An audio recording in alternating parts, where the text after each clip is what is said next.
Hi, it's good to see you, and welcome to our presentation on how the acid and base balance works. Okay. Now, have you ever taken a course called Inorganic Chemistry or Organic Chemistry? Those courses teach you so much about one thing, and that one thing we're going to look at today. It's called hydrogen. We're not going to go nowhere near as deep, but we're going to give you a nice concept what differentiates between an acid and a base, and it's hydrogen.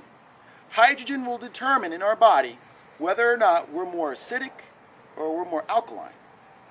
Now, based on this, we can also see the more acidic we are, the less we are able to contract our muscles. But the more alkaline we are, the more we are able to move around and sprint as fast as I want to sprint, or do like a bunch of push-ups or bench press, a whole bunch of weight or squat. I can do that more when I'm alkaline.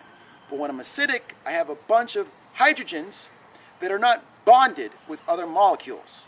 So when hydrogen is bonded with another molecule, that means I'm alkaline. But when hydrogen is by itself,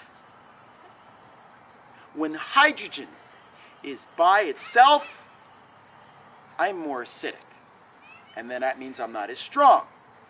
And here's another process to give some more clear understanding. So, when I'm exercising, at exercise, I'm more acidic. Why? Because I'm moving. And as I'm moving, my body is using ATP and breaking it down. And the byproduct of when you use this energy, ATP, you're releasing hydrogens in your body. Okay? And also, our body creates lactic acid as we work out, the more intense. And as we have more lactic acid, the lactic acid breaks apart. And then hydrogen is released by itself. So with these two things, the ATP and the lactic acid, they both release hydrogen when we're exercising. So we become more acidic and we're not able to lift as much weight or to run for that sprint in as fast as we want to, or even for longer duration activities like cardiovascular activities like triathlons or even a marathon. Now, when the body is at rest, I'm at rest.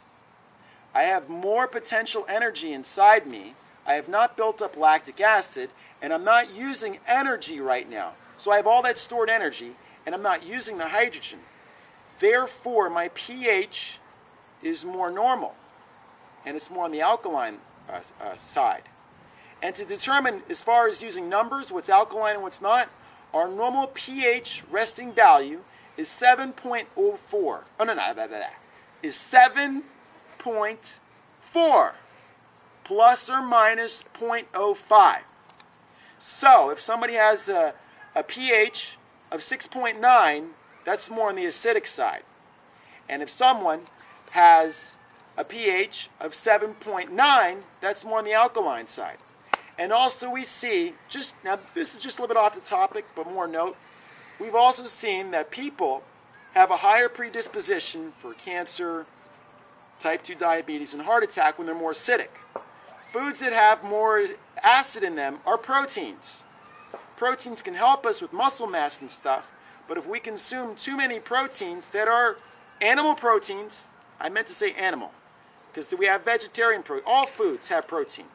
But the ones that are the complete proteins, the animals, if we have too much of that, if you're a bodybuilder and you tell yourself, oh, well, they told me I need 2 grams of protein for each pound I weigh, and I weigh 200 pounds, so I'm going to eat 400 grams of protein. So that means I'm going to eat, there's 40 grams in a chicken breast that's pretty big, so I'm going to eat 10 chicken breasts in one day. That's crazy, and there's people that do that because they want thousands of pounds of muscle.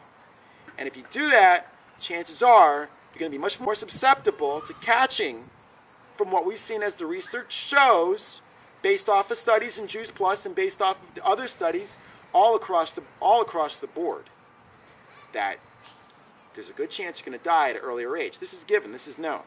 As we've seen in other cultures in Asia and things like that, when they're eating a lot of lettuce and vegetarians, normally you're going to be more alkaline, and you have the option to live up to 120, 130 years old.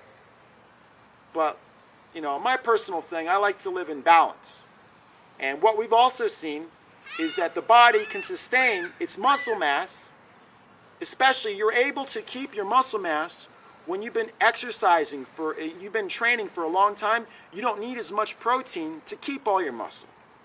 And we've also even seen in some studies that all you really may need is 15 grams of protein a day that are the essential proteins, your complete proteins that come from chicken, that come from beef, that come from, well, let's just say the more holistic ones: the chicken, the fish, the egg whites, the beans, and then you have your beef and your steak with the creatine, with the high power. If you just take in 15 grams a day, then you're still meeting the needs to sustain your vital life organ capacity, and you'll keep a lot of your muscle mass still. This is Chris, Natural Body Man. Have fun and exercise. Yeah!